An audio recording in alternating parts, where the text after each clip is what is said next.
Welcome to the Independent Advisors Podcast, where we dive into the world of stocks, tradable markets, and financial planning with Jessup Wealth Management's Chief Investment Officer, Mark McEvely, and CEO, Matt Jessup. You'll hear tips, tricks, and strategies to address your financial well-being and, most importantly, conveyed in a way that everyone can understand. Here are your hosts, Mark and Matt. Hey everyone, welcome to episode 277 of the Independent Advisors Podcast, where Matt Jessup and I, Mark McEvely, bring you everything you need to know from the past week in the world of financial markets and financial planning. So good morning, Matt. Good morning, Mark. Busy couple of weeks here, obviously, and markets reacting positively after the election. It's not just stocks. Crypto is going absolutely wild right now. Yep. It seems like a pretty risk-on environment between now and year end, not only because of what happened and what the outcome was of the election, not only the presidential election, but the Senate and the House. And then in addition to that, I think earnings maybe have been a little better than expected. And in addition to that, we're in the most bullish 6-month period out of any 12-month period for the market. So there's a lot of positive momentum in the right direction, I would say, right now. Great summary, Mark. I would kind of throw it out there that the market's recalibrating to this new reality. And, the market, it takes it, I think, not just days, but weeks to kind of make these recalibrations. But it wouldn't surprise me if, say, between now and year end, you continue to see this melt up, this rally, and then you might see some profit taking right after the new year. People want to throw maybe some of those gains into a new tax year, hopeful that maybe Congress makes their tax bill a little cheaper with some congressional action next year. But you summarized it perfect. Yeah. Well, as always, we'll quickly review the month-to-date and year-to-date performance of the major market indices that we track. This data is from Y Charts and as of the market close on November 13th. S&P 500 index up 4.48% for the month of November and up 25.48% for the year. Dow Jones Industrial Average up 4.53% for the month and up 16.6% for the year. The NASDAQ Composite Index up 5.4% for the month and 28% for the year. The Russell 2000 Small Cap Index up 7.2% for the month and up 16.9% for the year. And the Vanguard All World X United States ETF down 2.21% for the month and up 4.95% for the year. 3-month T-bill sitting at 4.5%, the 2-year sitting at 4.3%, and the 10-year yield at 4.47%. Moving on to big headlines and current events from the past week. Matt, the Fed cut rates last week by 0.25 percentage point down to a target range of 4.5% to 4.75%. And it's kind of interesting in causing people to scratch their heads a little bit because yields have actually moved higher over the past several weeks. So how do you rationalize that? In my mind, it's relatively easy. The perception is economic strength could be better than the market's anticipating. So the trajectory or the pace of these Fed cuts will most likely be slower than Wall Street's anticipating. So taking a step back, if the market, I should say the economy continues to be strong, the Fed cannot be that aggressive in lowering these rates, or all they're going to do is reignite inflation. Nor should investors want them to, right? Because Exactly. We've talked about it, over the past several months that if they go, if they lower and they're going slower, that's beneficial to the market rather than emergency cut to zero. That's right. And I always like using the analogy of a patient. So if a patient is in the hospital and you're pumping that patient consistently full of medicine, that patient is not in good health. If you are slowly allocating medicine to that patient, I'm not saying they're healthy, but they're not really as bad. And so when you look at that as relational to the market, if the Fed is slow in cutting these rates, that means underlying strength is there. They want to normalize these rates pretty much to where, say, inflation's at today, but they got to be careful how quick they do that. And from a risk standpoint, from a stock investor standpoint, this is what you want to see. Mm-hmm. Yeah, I would totally agree. So we will see if they continue on this pace in their next meeting, I believe their next meeting is December 18th. So we have a little more than a month until we get that next decision from the Fed. It'd be interesting if they just pause at that meeting. Yeah, I think that would tell people a lot that the economy is stronger than a lot of people think, or what they're reading in the media. Yeah, leading up to it, maybe a week beforehand, we can kind of tell our listeners and viewers what the CME futures are indicating. Yeah, so what the market's putting money on, the probability of, say, a cut.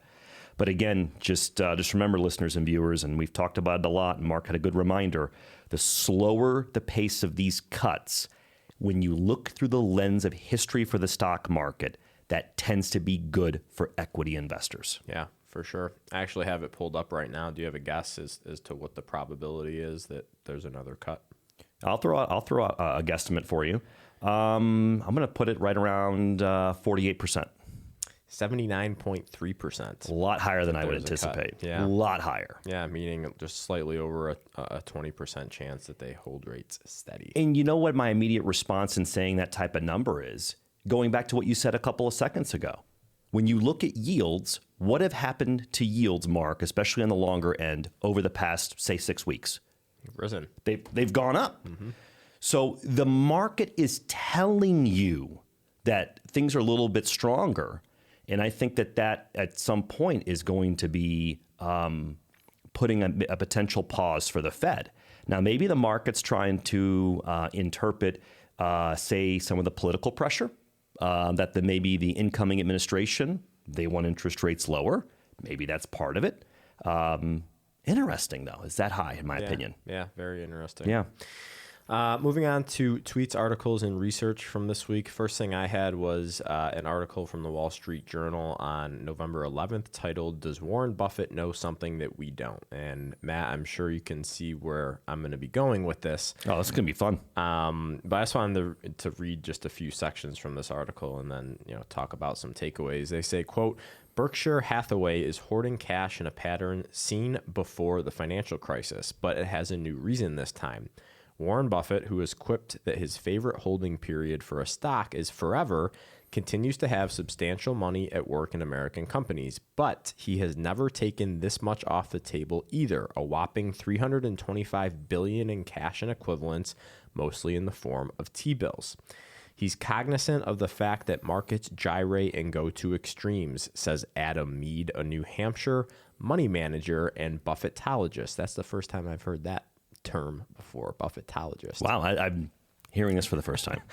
"With T-bills now yielding more than the prospective return on stocks, it might seem that Buffett has taken many chips off the table as possible since there is no upside in risky stocks, but he is on record saying that he would love to spend it."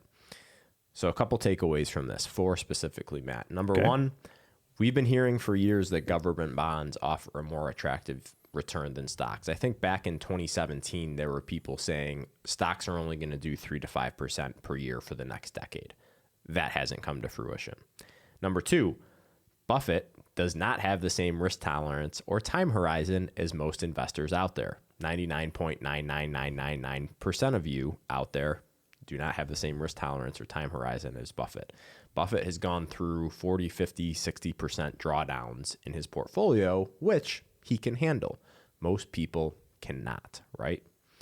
Number 3, there could be reasons for this pair down in equity that no one other than insiders at Berkshire are aware of, regardless of what the media tells you. And number 4, the simple answer could just be he's just taking chips off the table, which for someone like Warren Buffett is totally normal.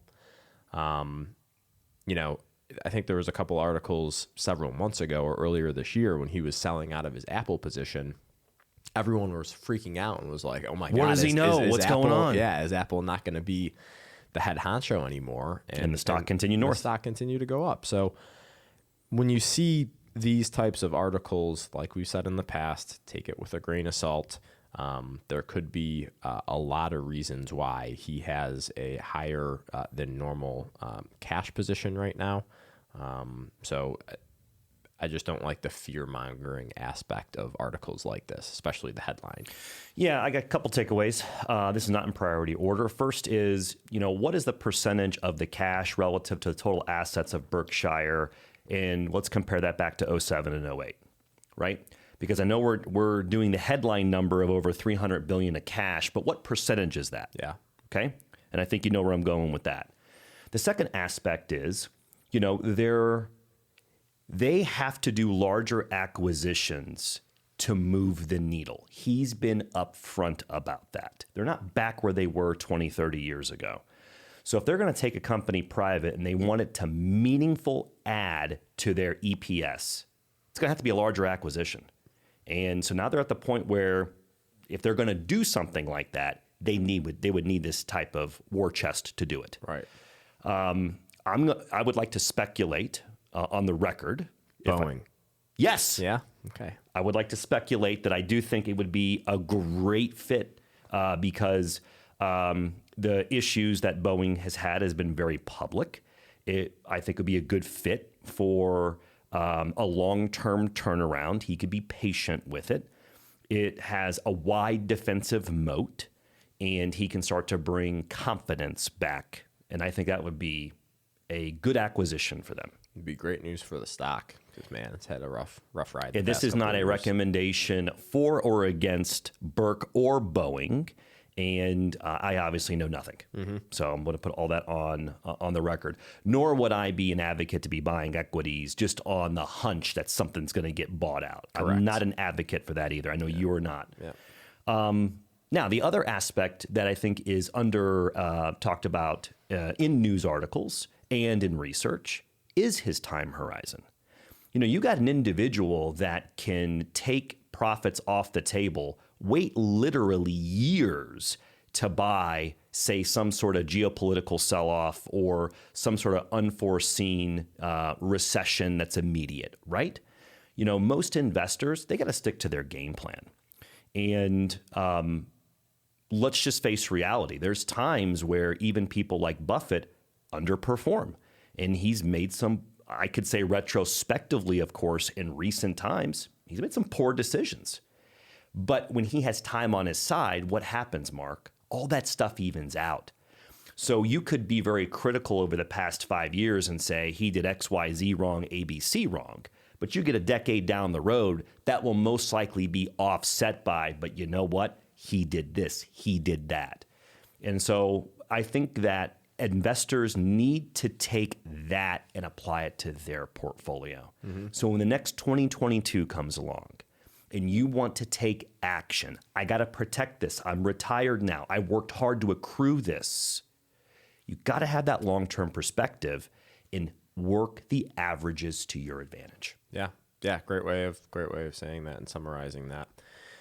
Second thing I had is a stat on what we call post-election years that I got from reviewing performance data for the Dow Jones Industrial Average on Y charts. So the Dow has been up 8 of the last 10 post-election years with an average return of 17%, which I thought was really interesting. Very interesting. So I think those people that think markets are overpriced and that markets have run too far too fast may be surprised next year if stocks have another above average year in 2025. I mean, let's talk about it real quick. So you got a lot of aspects, especially in regards, say, to taxation. Let's say all things are equal and they have a similar growth rate next year they had this year, but you have a corporate tax rate on average that goes from 21 to 15%. What does that do to EPS alone? To boost it. I mean, Simple there math. are aspects at play that could recalibrate the equity markets next year. But then I think you need to be thinking forward, how do those comparisons look going into 2026? And I know you've been vocal in the podcast previously about the challenges in midterm election years. And this could be a perfect storm for 2026 with those comparables. Mark, talk to our listeners and viewers how Wall Street looks at these year-over-year comparisons and why that's important when these stocks report earnings. Yeah, well, if you have a stock that has, let's say, a record year, stock XYZ has a record year, growing revenues and earnings at rates that they've never seen before, right? Okay. Yep. So when they go to report earnings in the following year, each quarter, so let's say 2024 was the company's record year. So they get to Q1 of 2025, they're comparing Q1 of 2025 to Q1 of 2024. Precisely. And if Q1 of 2024 was one of their best quarters ever, it's going to be that company's going to have a really tough time beating what they already did in terms of a growth rate in 2024. So these comparables to the past year for a lot of these companies that have been knocking it out of the park is going to be tough. And I think that's where you might start to have some issues, like you said, in 2026, combined with the fact that it's a midterm election year, which we know is the worst year out of any 4-year presidential cycle. Yeah, and when you look at these valuations, just to go one more step deeper, some of these valuations are on your growth rate. And let's just throw it out there. Let's just say your growth rate was, I'm going to be very fictitious here. So your growth rate in earnings per share was 7% in 2023. That goes up to 9% in 2024. Lower tax rate in 25. All of a sudden, heck, you're at 13%. But then you report in that same quarter, as you suggested, in 2026, and it shows your growth rate at 4%. What do you think is going to happen to the valuation on your stock? Mm-hmm. That's the example. That's the reality. And that is the risk, I think, going into 2026. It's early. I mean, it's November 14th of 2024. But looking out, that is where I see the next kind of major, hey, what are people not talking about? Right. And this is the exact reason why you listen to the Independent Advisors podcast. I agree. Nice little pitch in there for us. Last thing I had was a ex post from Alfonso de Pablos. He is a CMT. Jenna will throw this up on the YouTube page. This will also be in our show notes. But he says there's nothing more bullish than seeing discretionary stocks break out of a decade-long base to new all-time highs relative to staples. Interesting. What stocks are you buying? So for those of you that are just listening to this, it's a relative chart of comparing consumer discretionary stocks. So stocks that stocks that sell items that people want versus stocks that sell things that people need, right? So things that people need, toilet paper, paper towels, toothpaste, etc. Things that people want, clothes, technology, gaming systems, etc., etc. Yep. And just as a reminder for people, typically during times where the market is strong, consumer discretionary stocks are outperforming consumer staple stocks. Consumer staple stocks outperform the market and consumer discretionary stocks during times of economic and market weakness, right? Well said. Kind of a flight to safety. Well said. But if you look at this chart, if your starting point was back in 2005, staples have outperformed discretionary for the past for the past 20 years, right? Mm-hmm. If you started in 2005, if you started in 2020, discretionary stocks have killed consumer staple stocks. Sure. So it depends on where you start. But I thought that this was interesting because after the election, if you look at this chart, this line is almost straight up with consumer discretionary just absolutely crushing consumer staple stocks. And it's just another one of those things that you put into the bull camp because this is not the type of activity that you see when there's an impeding recession coming, or if there's some big market event that's going to drag stocks down by 20-30%. You don't see this type of action during those times. Well said. So I thought that this was interesting, wanted to share it. Obviously, two of the largest holdings in the consumer discretionary ETFs are Amazon and Tesla, which have been doing very good for the past couple of weeks. I think they make up close to 40% of that ETF. That ETF, that sector. Right. So that's a big part of it. But in the words of Matt Jessup, that's not bearish. That is not bearish. And I'll come back at you. In the words of Mark McEvely, the longer the base, the higher the space. There you go. So that's all I had for this week, but I will turn it over to you. All right. So I'm going to hit the ground running, and I'm going to throw some stats out here that caught my eye. We're going to start with some stats. It was an ex-post by Daily Chart Bookmark. November 13th is the timestamp on this, sir. The sub-source of this data is our friends over at Bespoke Investment Group, and this is the post by Daily Chartbook. Quote, historically, when the S&P is up 20% through November 8th, so right around election time, it tends to continue gaining the rest of the year. Jenna will put up this chart for our YouTube viewers. This will be in our show notes. What you're going to see are the years where the market was up 20% through that or more through November 8th, what it did the rest of the year, and the years where S&P was down 20% through November 8th and what it did the rest of the year. We're, of course, in the first camp. And of those data sets, I mean, what would you say there, Mark? Over a baker's dozen, you got 2 that were negative. So you have an 88.2% positive rate with an average additional gains of over 3%. So again, is this guaranteed that we're going to be positive from November 8th to the end of the year? Absolutely not. But it is a good kind of heat check on the market that gains beget strength. Is that a good way of quoting you, sir? Yeah, 100%. I mean, the stronger markets are, the stronger the probability that they're going to be in the future is how I learned it. So on this kind of thought process of stats and looking at history, I know we were talking about it on a recent podcast. I pulled some data. So what I did is I went into our podcast notes going back to the fourth quarter of last year. And I just randomly started clicking on different podcasts. And I was looking for some stats that then we could look at and say, what happened? Okay. And I have a couple of instances. These are randomly taken. Let's just go through them. Okay. So the first one I'm going to revisit from fourth quarter stats from last year is podcast 229, Mark. That is from December 7th. It was a reference to a post by our friend Seth Golden.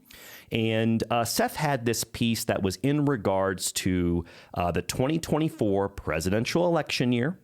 And his stat he was sharing is since 1928, the S&P's only delivered negative return in 3 election years. He said the S&P's been positive 83% of the time during an election year with an average gain of 11%. Where are we at year to date, Mark? Around 25%. Year's not over. Things could happen. We could end negative potentially. I got to throw out those probabilities. Yeah. But that so far is falling. That would be not a fun finish. That would not be. That'd be fun. Yeah. But that's falling in line with kind of history.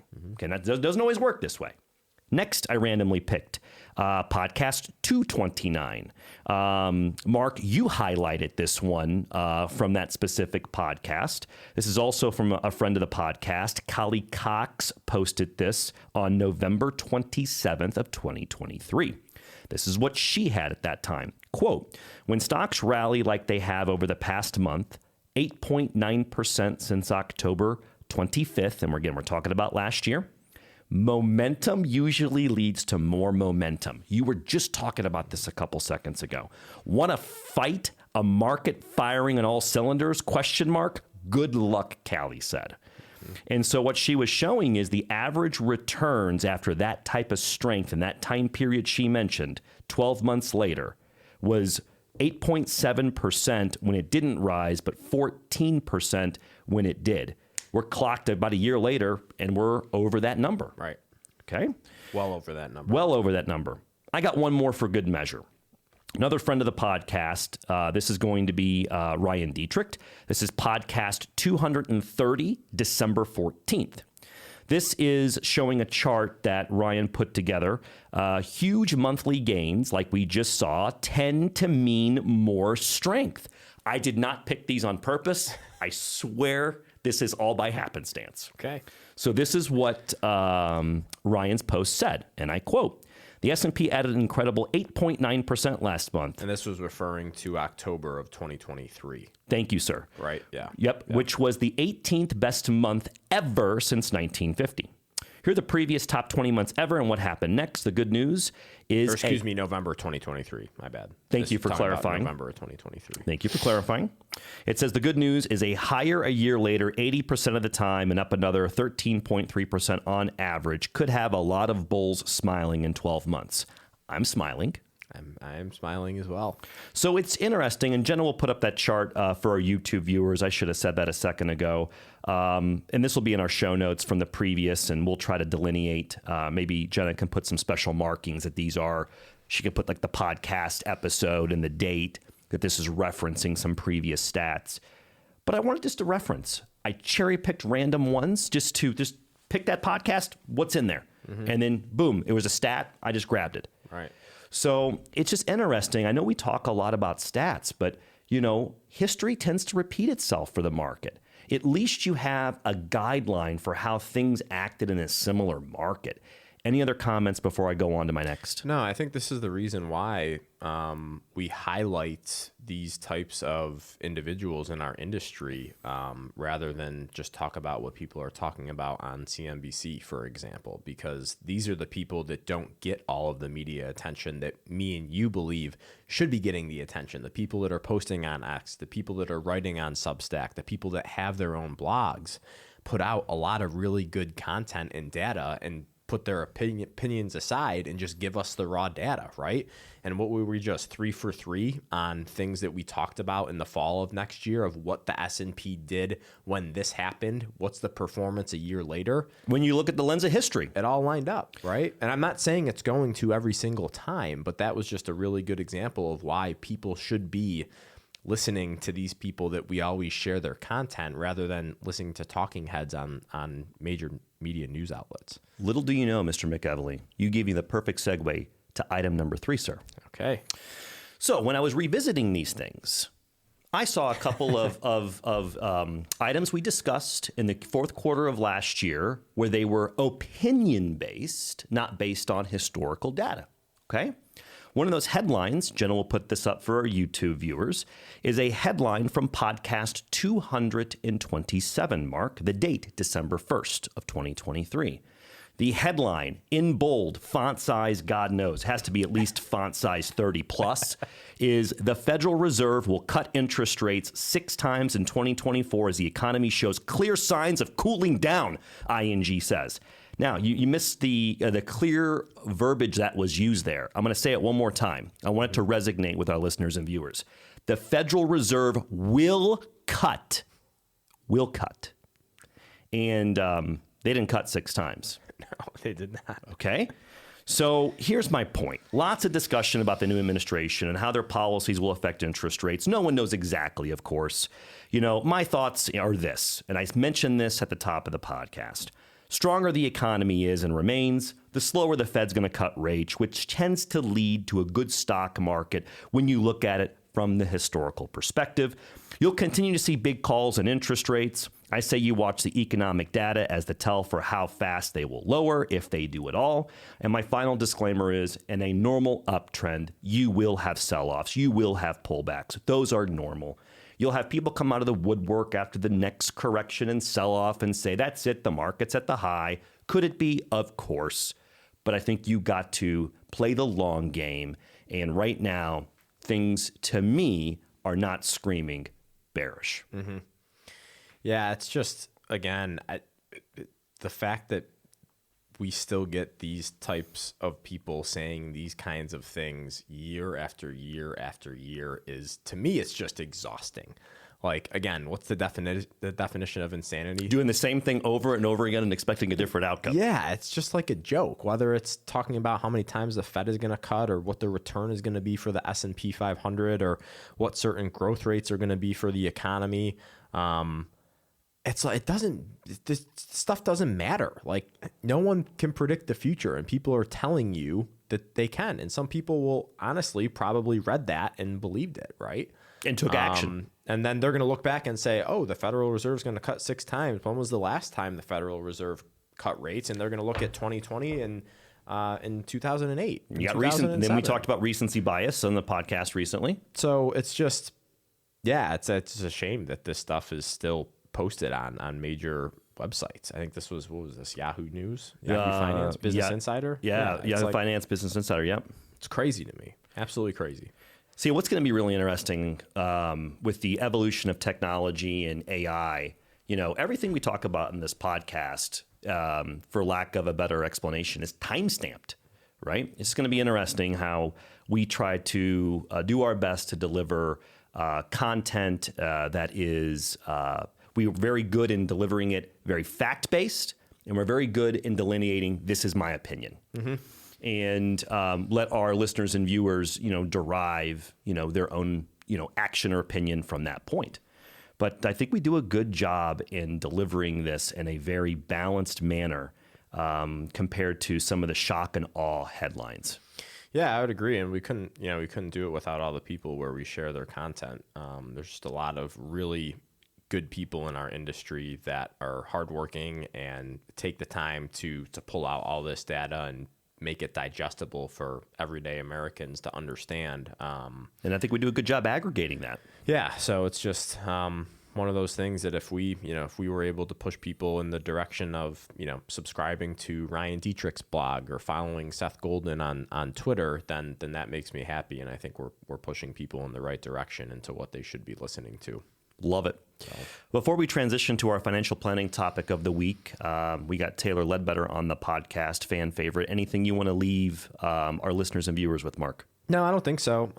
Usually we get a little bit of a dip in the middle towards the end of November before rallying the last week in November. Again, this is very short term, that investment decisions, in my opinion, if you're a long-term investor, shouldn't be predicated on this, but wouldn't surprise me if we got a little bit of a pullback here over the next week or two before finishing the month strong, and then hopefully getting into December and getting that Santa Claus rally that I can't believe we're almost all ready to talk about. Oh my gosh. Have you done any Christmas shopping yet? Not yet. Yeah, I haven't either. Haven't even thought about it. And Kenzie just asked me last night if we were going to do lights on the house. And I was like, oh my gosh, we're talking about that. Yeah, my wife is dropping hints on that. The smart thing is Amazon every year sends like this gift guide, this gift booklet. And I would say, I'd peg it to be, 50, 60 pages, double-sided, of course.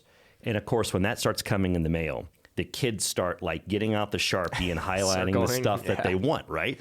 That was the best, man. We did that when we were young. Get the magazines. It was like at Thanksgiving time. I'd get the magazines and start showing kind of what you want. So, Evie's one color, Micah's another. And this thing is just graffitied left and right every other page. So getting them narrowed down and trying to get a feel for what they really want, that's the tough part for us right now. Yeah, they have to like prioritize because they can highlight 50 things, but it's like, okay, what's the priority order? Because 50 things is not realistic, right? I guess it's maybe not that much different from when you're selecting portfolio weightings inside client accounts. That's true. Start splitting hairs. Yeah, very true. All right, well, let's welcome Taylor on for time. Mark, you're a rock star. We're going to transition to the financial planning topic of the week. Taylor Ledbetter. She handles all of the financial planning activities here at Jessup Wealth Management. Welcome, Taylor. Taylor has some exciting news. If you feel comfortable sharing with our listeners and viewers, I'm going to let you tell them. Yeah, so I took the CFP exam on Monday. That's the Certified Financial Planning Exam, and I passed. It's a huge, huge life achievement for you, Taylor.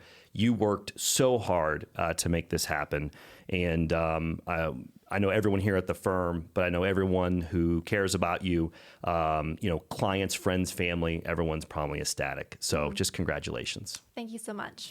So I'll turn it over to you, Taylor. You always do a fabulous job with our segment on the financial planning topic of the week. I will turn it over to you. Yeah, so today I'm going to be talking about year-end tax planning tips. Okay. So this is coming from an article written by Joy Taylor from Kiplinger. Okay. And she just kind of summarizes ways to reduce income, reduce taxes, and then, of course, just a couple other reminders to take care of before the end of the year. This will be good. And if you really think about it, Taylor, we still got roughly, 6 weeks, tongue-in-cheek, until the end of the year? So we still got some time where people could take some action. Absolutely. Okay. Mm-hmm. So the first thing I want to focus on is itemized deductions. Okay. So I know a lot of people take the standard deduction because you can only itemize if your deductions are more than the standard. Mm-hmm. So just as a reminder, the standard deduction for single filers is $14,600, and for married filing joint, it's $29,200. Okay. So items that are included as an itemized deduction, first up, we have home interest. If you pay your January 2025 mortgage bill in December of this year, you can add that mortgage interest to your deduction. Of course, if you're just looking for more ways to reduce your income. I'm emailing my wife right now. She handles the household bills, and I'm telling her to do this. Keep talking. I'll keep the email open. Well, to add on to that, same concept, you can also deduct your state and local taxes. That is capped at about $10,000 every single year. Yep. So if you haven't quite reached that cap, property taxes are also included in that. And you can pay your January 2025 property tax bill in December to reach that cap. Love that. Medical expenses, that is another pretty common itemized deduction. You can only deduct medical expenses that are in excess of 7.5% of your AGI or adjusted gross income. And if people aren't sure what eligible medical expenses are included in that, that includes doctor and dentist bills, hospital stays, glasses, hearing aids, health insurance, unreimbursed long-term care costs. There's some more, but I felt like that was The most larger common. categories. That will apply to a lot of people. That's fair. A big one is also going to be charitable contributions. So there's a few different things that you can do for this. One is opening up a donor advised fund. Yep. That's basically just an investment account you contribute money to that can be used for any charity of your choice, but you receive an immediate tax deduction for that.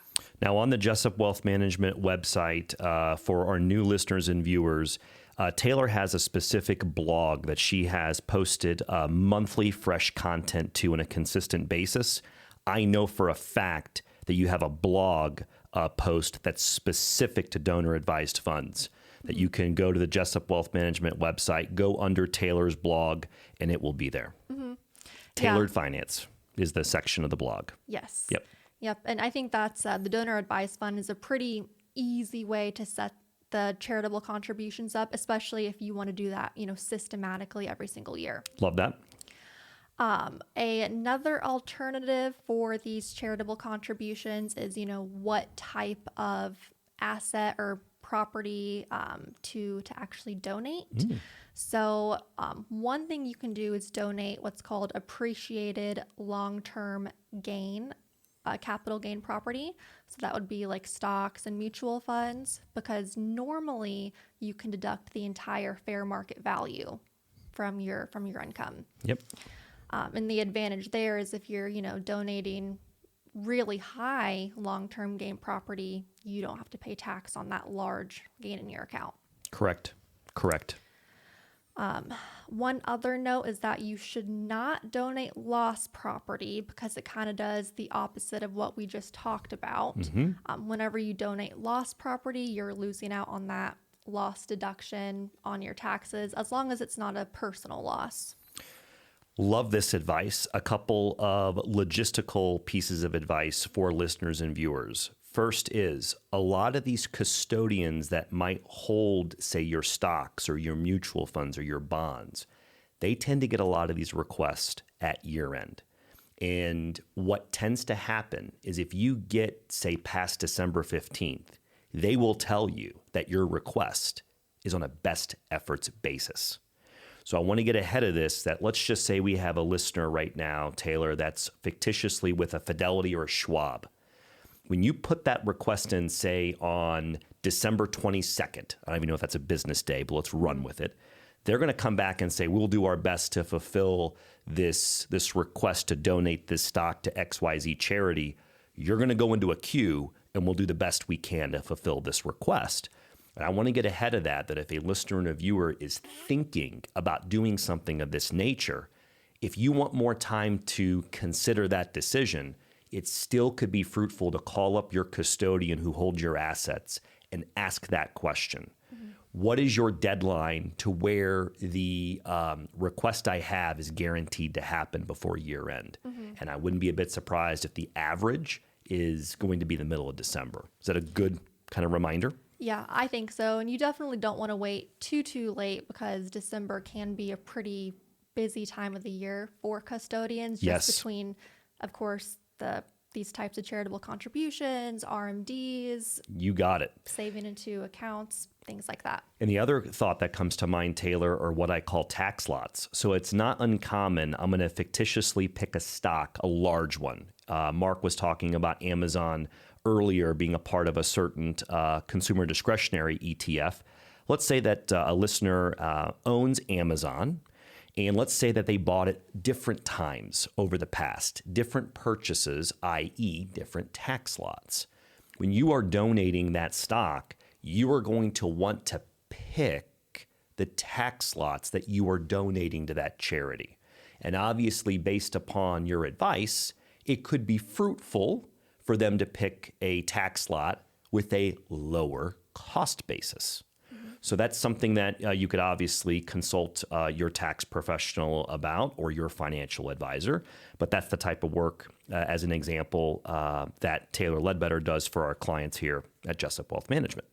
Continue. Yeah, and then just to add on to the charitable conversation, you can also do what's called a QCD, which stands for Qualified Charitable Donation. Yep. You do have to be 70 and a half or older for this, Okay. and you can transfer up to $105,000 in 2024 as a QCD. This would come from your IRA directly. To the charity. Yep. Correct. So a lot of people will use this when they have required minimum distributions, especially if those RMDs are fairly large. The difference, though, between a QCD and just a regular, charitable itemized deduction is that a QCD, it's not necessarily a deduction. You just get the RMD out of your taxable income. Go straight to the charity. Yes. Yep. Similar, but just a little bit different. Yep. The article also touched a little bit on tax credits.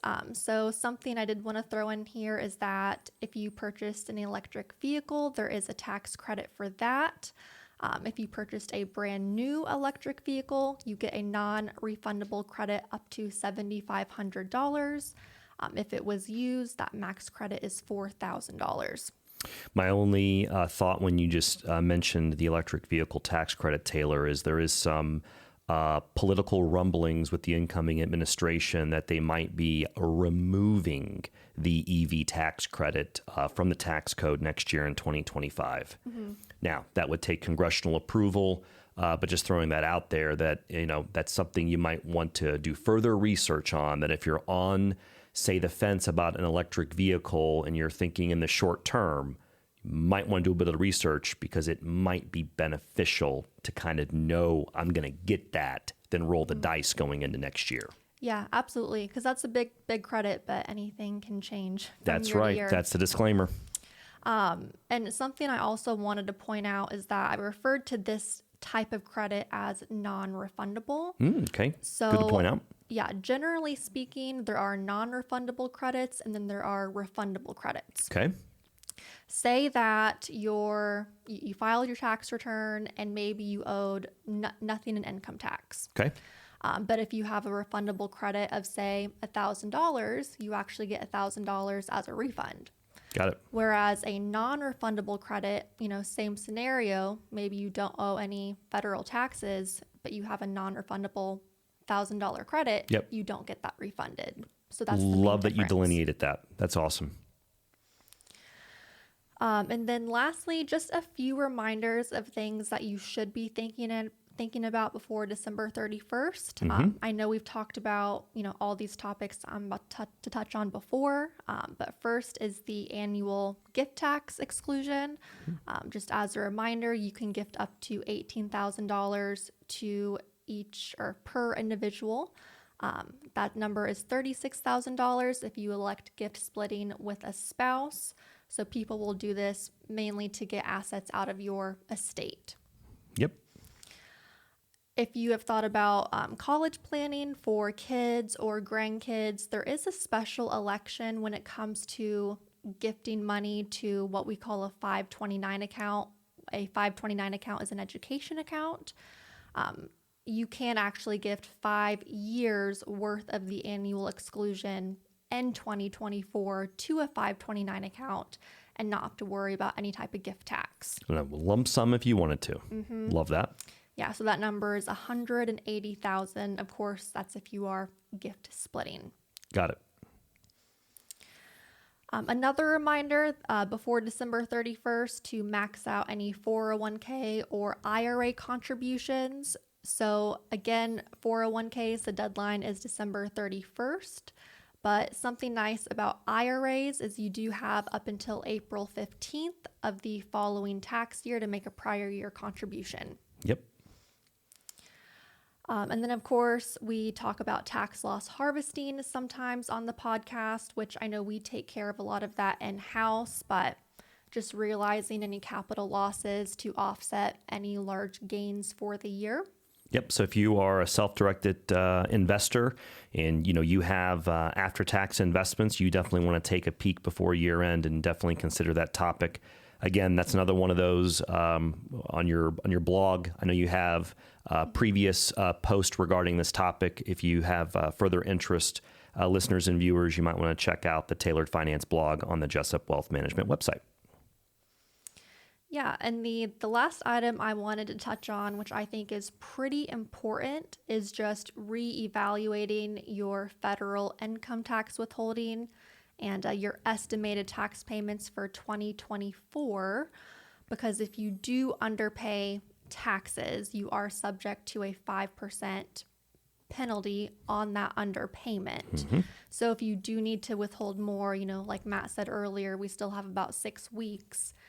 You can make changes to your withholding via a W-4. Correct. So it's a great time of the year to just double check where you're at. And what some people will do in this, it's a good example, Taylor, they might raise that and then complete a new W-4 in January to change that back down in this example going into the new year. That's great. Yeah. Anything else that you would like to share with listeners and viewers? I don't think so. I just thought those were kind of the most important things to focus on, being a month and a half out from a new year. Yep. So hopefully this was really helpful. I got my email teed up to my wife, Rachel. She's going to be getting some action points based upon what you just said, so I love it. Great. So before we sign off, want to talk about our podcast hosting site called Blueberry. That is spelled BLUBRRY. If you want to create your own podcast, use promotion code JessupWealth to get your first month of Blueberry podcast hosting for free. To choose the ideal plan for you, use the hosting estimator on their website. Again, you can receive your first month with promo code JessupWealth. That's all lowercase.